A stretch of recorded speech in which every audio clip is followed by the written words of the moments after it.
Hello and welcome to another Wardy's Weekly Waffle Farm update. But just before we get into that, I just wanted to touch on Ukraine and mention over there, it's just horrendous, the scenes that we're seeing constantly on our news all the time and what's going on. And you just can't imagine it. It's absolutely heartbreaking and harrowing. We've got families being split up and broken up. We've got lives that are changed forever.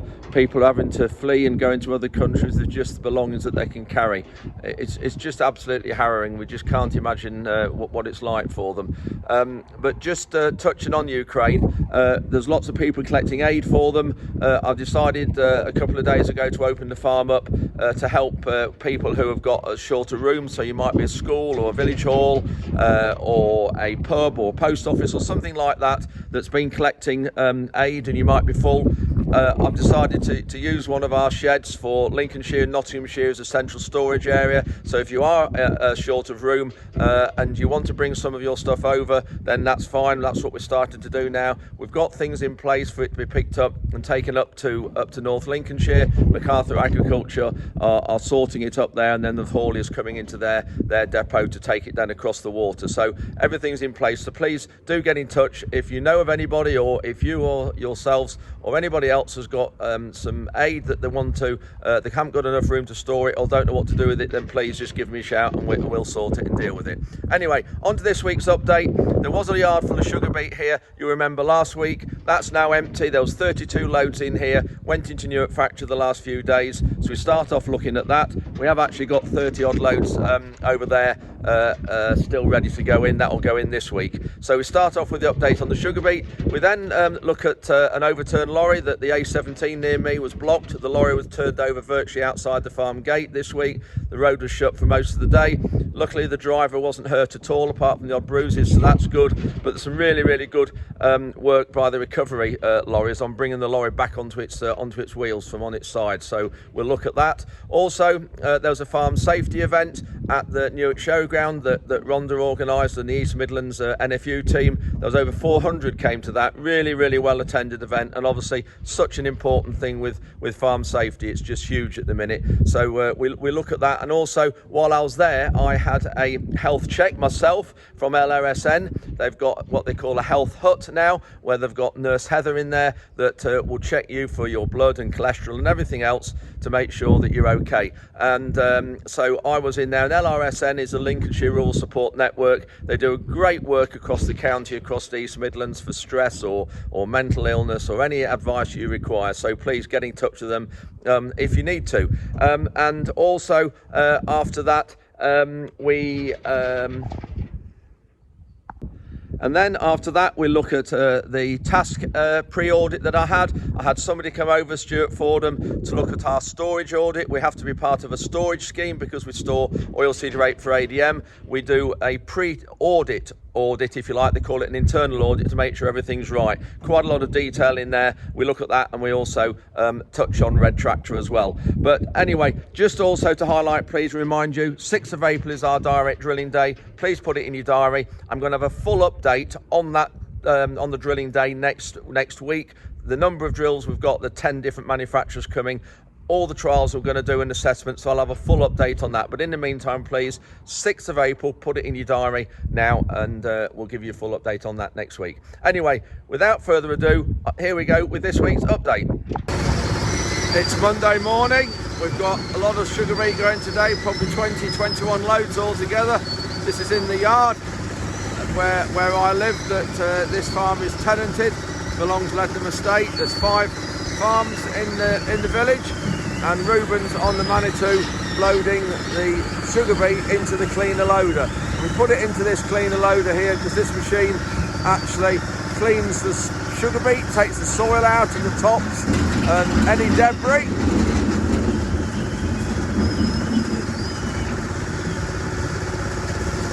It's a quite old machine, probably 25-30 years old. We keep maintaining it and doing things to it, but we've had to lift it up in height over the years because the lorries are all the time getting bigger, and I'll show you that in a second. But generally it does a good job.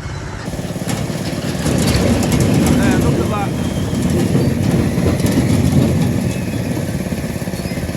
And that's the hopper now filled up, and that's going up the elevator change. You can see there, more soil dropping out.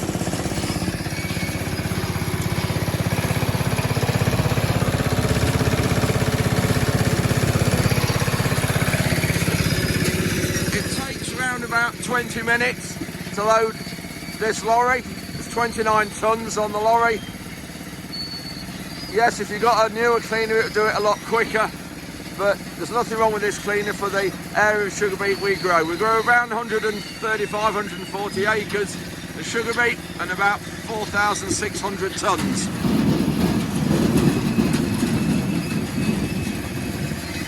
You can see there the amount of soil dropping out.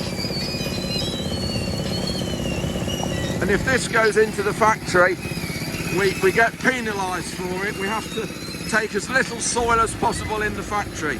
So the thing for us financially that makes it better is we need high sugar content, and that can vary.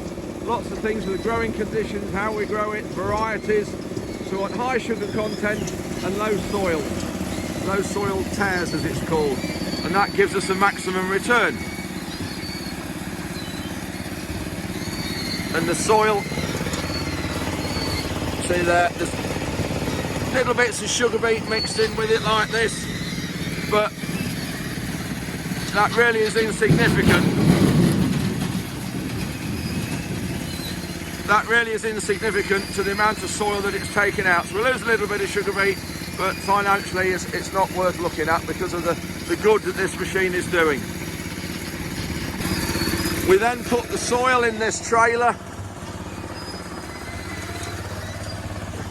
Got a little bit in there, but Ruben will soon be clearing this out under here, and we then put it back on the same field that the sugar beet came from. It's quite important, that is, because you can get various diseases in the soil, so we always put it back on the same field. So you can see here where we've had to extend the height of it because of the lorries. See there? We've actually put bigger wheels on it as well to lift it up so the lorries can get underneath. We have a little chain hanging down there so the drivers can see when they're backing under that chain just touches the side of the lorry and it's in the right place in the middle. So the sugar beet drops in the middle of the lorry, I mean. So this is the sugar beet dropping in the lorry from the cleaner loader. It'll be moving in a minute.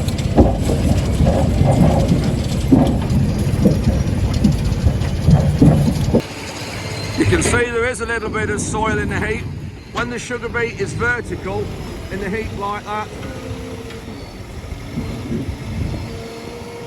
that shows there is a bit of soil in it, and you can just see the tops of the soil in there.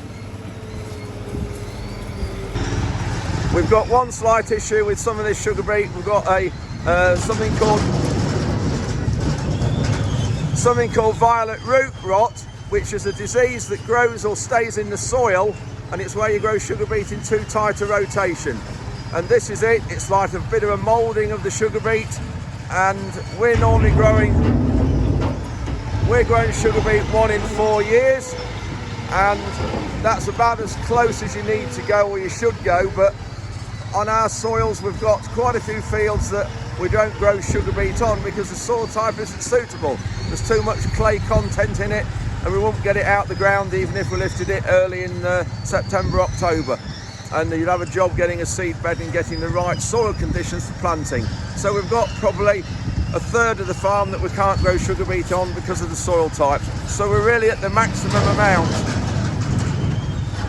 We're really at the maximum amount of area that we can grow and the tons we grow for the farm we are with the soil type.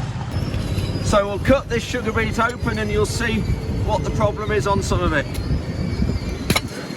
There. Move that spade. That is a really bad one. You can see why they call it violet root rot with the colour around the outside. So that's the only usable part of that root. So I'll see if I can cut it further up. There. You can see there now, that's much better down the other end. So it's just that bit at the end that's not usable. There's not a lot of it in the heap here, but there is some. There are some farmers that have had to stop growing it, and if you get it really bad, then you've got to stop growing it in the field for a number of years. So the siren going shows he's got his weight.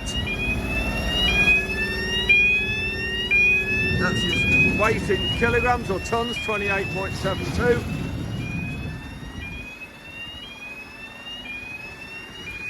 They just have to tip the lorry body up a bit to get that to work because there's weigh cells in the chassis.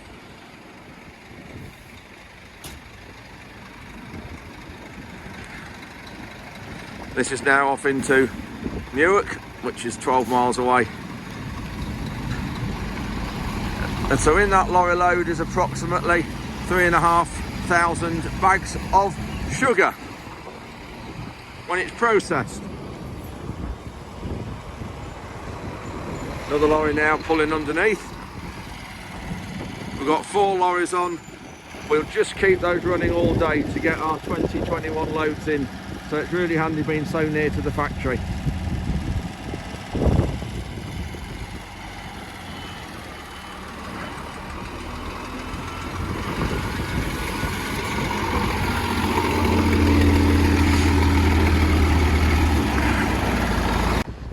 So if you're thinking of travelling along the A17 at the minute, near Leadham Village, don't worry or don't bother, because the road is blocked outside the farm.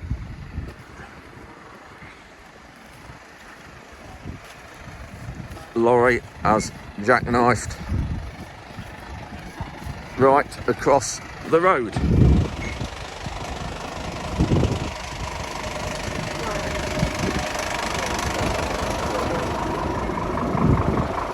We've offered to pull it out with the quad track. The police are all happy to do it, but the owners of the lorry don't want us to. They've got their own recovery vehicles coming.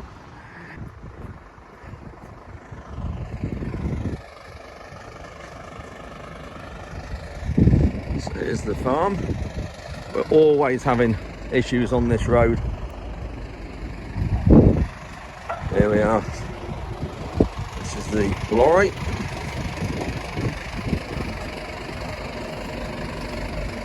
Right across the road in the neighbour's hedge. Now then.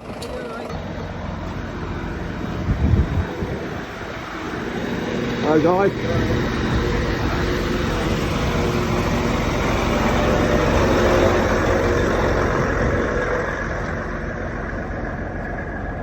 So this is where he went off the road.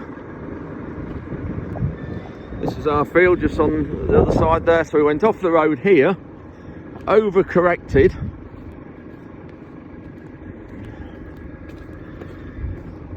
and then jackknifed across the carriageway. The amount of lorries we see on this A17 that don't keep to the tarmac and just go off the road into the verge. So that's it. The stretch of road just here apparently.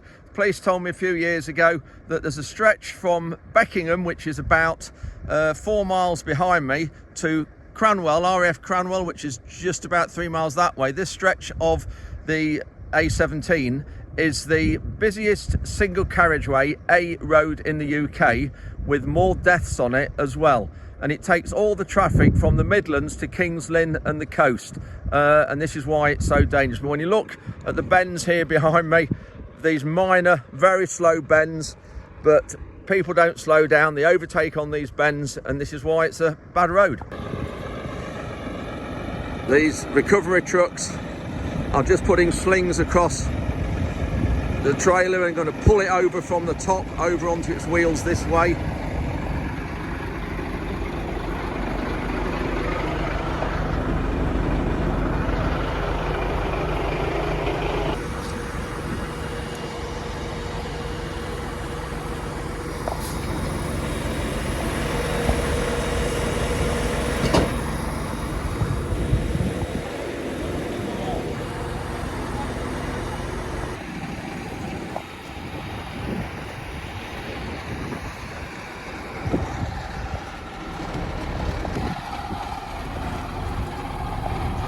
If ever you want to know what's in the back of a fire engine, here you are.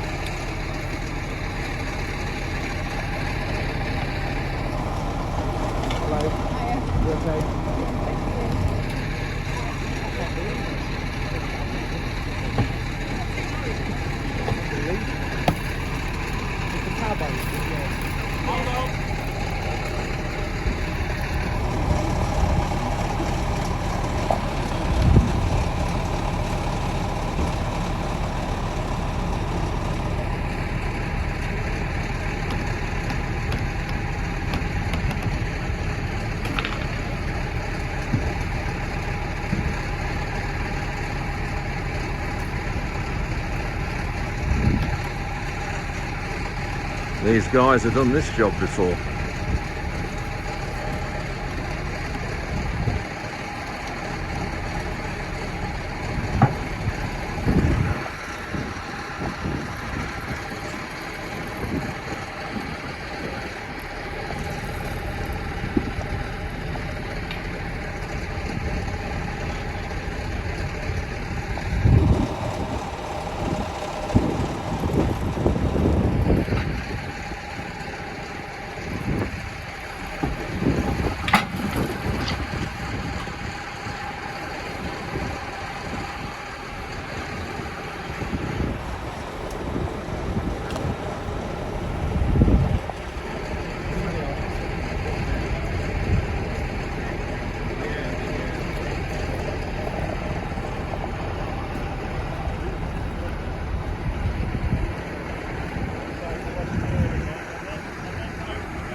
So here's another one that happened last week. Lorry went off, just managed to get back on and avoided the walls that we've had repaired because of similar. Constant problem on this A17, but what? Look at this, no traffic at all, just like lockdown. Now 3:30 in the afternoon. This accident happened approximately 10 AM. The A17 is still shut. Traffic all there backed up.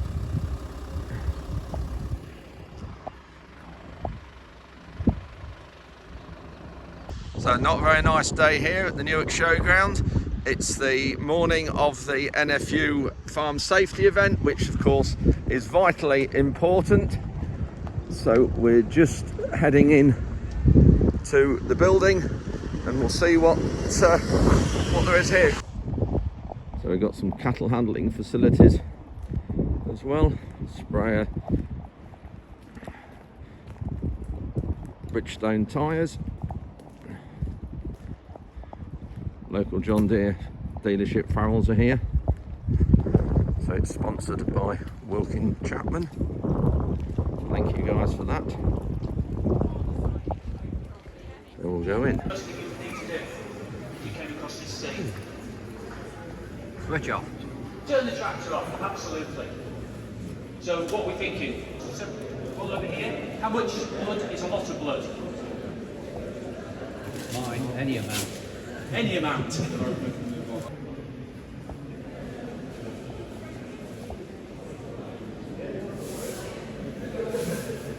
Looks like something important's happening here.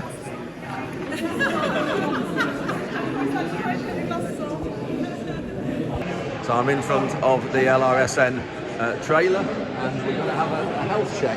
This is a new addition to the LRSN team, so should be quite good, and check everybody's health and how fit we all are. So here we are in the LRSN health trailer. Health hut. Health hut. I've been asked to strip off. Here we go then, that's enough, no more stripping, that's fine. No more stripping. Right, we'll just feel your pulse and see what's going on there. Well, there's all sorts going on there. Then we'll do your blood pressure. Right, so no chatting, nice. So now apparently my finger is about to be pricked and I've just said I do not like the sight of blood. And it's one of those things that I'll be on my back if I see it. You do two, do you? So 2 tests out of 1 finger. One finger prick. That's all. Right. There we go then. That's it. Good. That's it. So we will keep an eye on that and see how it's going. Okay, so you scored 6.6 on your sugar millimoles, so it all depends when you last had something to eat. So how long ago? It was here a bit less than an hour ago, some bacon and sausages. Oh, that's fine then, because it takes about an hour for all the sugar in that food to hit maximum, and then your body will reabsorb it. So for a if we were really worried about you, then I'd ask you to come and do what's called a starving sample, where you would be 2 hours. And where that's 6.6, yeah. Where would that be if I was having problems? So I'm 6.6. The lowest figure you would have? Oh, you could be about 2 and you feel really fainty and you need something to eat. That's And then as soon as you have something to eat, that will lift it. That lifts again. Yes, that's right. Then so a sort of safe band is where? Yeah, between 4 and 6 on average. Everybody would be like that. Right. Yours is a little bit higher because you've recently eaten, and so you've got a surge of sugar in your blood, and now your body will be dealing with that. And if we were to test you in another hour, it'll be low again. Right, yeah, but there's no problem with that one. No, absolutely fine. Brilliant. Yeah. If I was really worried about you with your sugar, if it was higher, then I would ask you to do what's called a starving sample, where you'd come and see me and you wouldn't have eaten for over 2 hours, and then we'd see what your reading was then. Right. Oh, I see. That's how you do it. But that's great. So all normal. Okay. So now the cholesterol readings come in, and that's 6.25. So that's. Can you see that on there? Yeah. That's more than we want. Oh, is it? Yeah. You want to be about 5, unless you've already had a heart attack or a stroke, and you need to be below 4. So would what I've just eaten affect that or not? Or is it more the long term? It's a long-term effect, yes. So if you were eating bacon and fry-up stuff and butter and blue top milk on a regular basis, then that might be what's affecting that. Right. So we'd have to go on and have a talk about your diet to see if you can do anything about your diet. Does that mean alarm bells starting to ring? Yeah, starting. Yeah. Right. Because your blood pressure's up a bit as well. So the two things together, we've got to keep have a little word. We've got to have a word. Got to have a word about this. Hey. So what have we got now? Now, Andrew, I've given you some paperwork to read, bedtime reading about cholesterol. Yeah. To see if you can learn anything from that and have a look at your diet a bit. Okay, brilliant. And I've given you our little card with your readings on, so you can keep that in your wallet. Yeah. And then if your GP ever asks you what you've had recently, or we can keep a record, and we've got some paperwork there. Brilliant, thank you. Okay. So how many? What number am I through this unit? We did 18 last week, so 19, 20, 22. Number 22. Fantastic facility when you look here. Yeah. Purpose built for this job. So It this is. LRSN really launching out and doing a cracking job for everybody. So thank you, Heather. Thanks very much. Hope to see you all soon. Thank you. Really difficult to put together because we've not wanted to sort of show or highlight people as being, if only they'd have done this, then they were in the Northern Ireland. So 50 people a year killed on UK farms. And we wanted to try and sort of do something about it, raise the profile of farm safety and the importance of it, whilst recognising that it's a really difficult subject to talk about. And the injuries that they suffered were life-changing. There's some quotes up there, most to do with pain, back pain every day, especially when driving the tractor or other machines, constant pain when walking with machinery. This very much mirrors health and safety executive findings. So the most common one is a slip or a fall, including a fall from height, not just sort of falling over. A third of respondents say they often drive a quad bike without wearing a helmet. People working beside an underground slurry tank while slurry was mixing, particularly in Northern Ireland. And also people working on asbestos or tin roofs without. He actually lost his right hand in a forage harvester accident. So just be very careful. So basics before you start, if you're digging on your network, you're going to put a new barn up or something, or whatever you're going to do, always have utility plans before you start. You can get them, we'll show you where to get them in a minute, but always have them with you. Also try and understand what's written on there. If you don't understand, then please, again, call Western Power out. We're happy to come out and explain it to you. And we can walk through what's on your ground, and then you know, hopefully. Now, these are the fatal injury rates for the last five years. And as you can see there, the fatal injury rate for agriculture is 8.44. Now, agriculture employs around about 1% of the working population. That's around about 400,000 people. That's spread across England, Scotland, and when you get out of it. If you've got an ATV, always wear a helmet. As I said, it won't necessarily... It's interesting, I need to stress this, Louth and Alford, NFU, and the East Midlands NFU, they've paid for these adapters. They've paid for them. So very, very simple piece of kit and equipment. But as you can see, it's got a Lincolnshire Fire and Rescue barcode on it. So what that means is, we'll take ownership of testing that, recording it, making sure it gets cleaned and sorted out after we've used it, stuff like that. So that's on our trucks now. So behind me I've got the NFU East Midlands team and some of the county team and also Wilkin Chapman team here. Great day today, Farm Safety Day. Thank you everybody for organising it here, and great venue, lots of people, probably over 400 attended, which is fantastic for such an important event. Thank you everybody for today.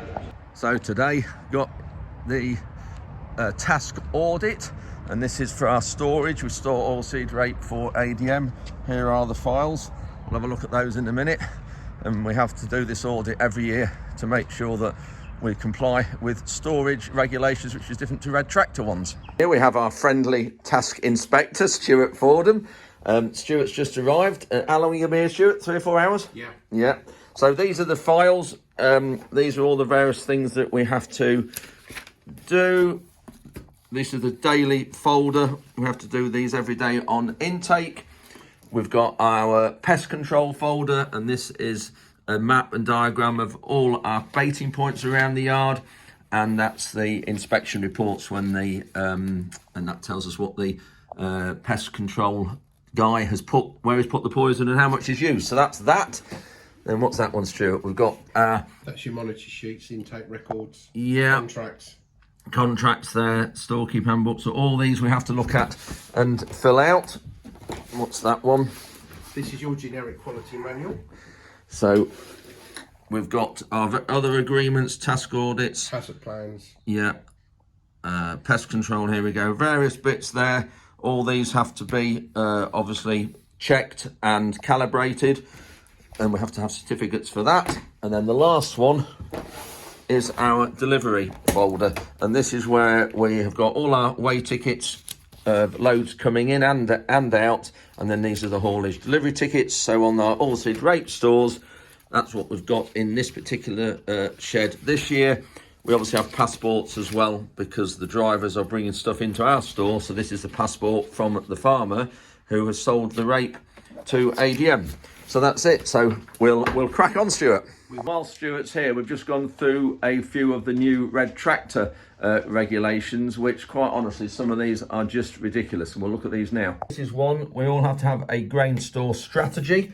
So that one has to be filled in, which we've done. We have to look at growing crop contamination, do a risk assessment for each crop. This is a bit of a guide on the example what we do, but this is the one that is really, I think, just not quite right. That we've got a mass balance template where we have to fill in tons harvested for each crop, sold, what's left, which to my mind, surely this is a breach of GDPR. It's nothing to do with the merchants or red tractor, how many tons I have in the shed, how many tons I've got left to sell. And I think this is just another example of one of the areas of the scheme that's quite clearly wrong. So we've got concrete panels on this one, and it's full to the top of those. I'll just stop that door quickly. There. You can see the rate up there. I'll just open the door a bit more.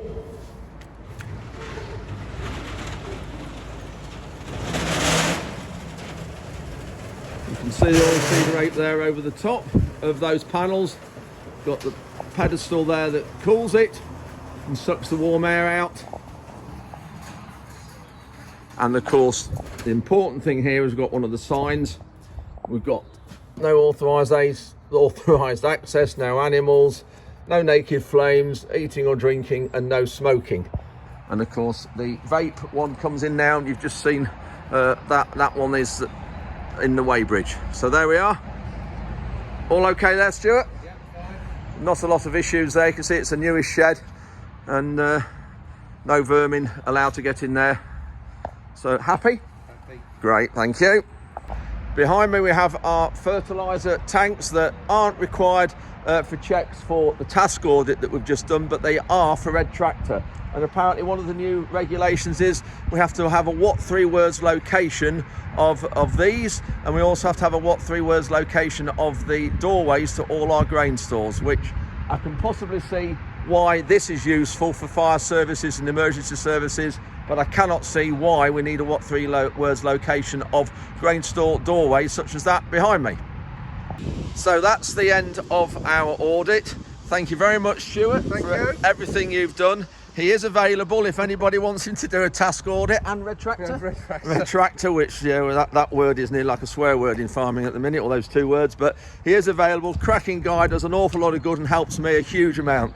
So if anybody wants Stuart to come and do their internal audits before the main audit, then please, let me know and I'll put you on to Stuart. So it's now 2:15, about 5 hours later. Stuart and I have just finished this Tascc audit, and I'm just going to go through 1 or 2 of these papers to show you what's entailed. So these are all the new documents we've updated this year to make sure I'm compliant with the Tascc scheme. Various ones: management review, store declaration here. We've got organisation chart, recall procedure. This is an important one. If a load leaves this farm and something is found in it, if it's contaminated or if it's got glass or anything in it, then we have to follow that procedure very, very closely. Site rules for visitors, and Stuart signed that. Outtake procedures, when we load the rape out of store, we have to follow that. Intake procedure coming in this next year. And this is our audit, internal audit, what Stuart's just done now. And what else we've got here? Sample spear, the electric spear you've seen at the side of the weighbridge, and prior use of inspection and loading buckets. We have to make sure and sign that and make sure that's clean. Responsibilities for personnel, and then also this goes in the weighbridge for all lorry drivers and anybody entering the site. And we also have a slightly different one on all the shed doors. So that just shows the type of thing that we've had to do, which and why it's taken us since 9:30 till now. So that's it for this week. Hope you enjoyed it. Thank you very much for watching. Please click like and subscribe and the bell, and that will alert you to any videos I put up on YouTube. So thanks very much for watching. Remember, 6th of April in your diary for the direct drilling day. And until next week, cheerio.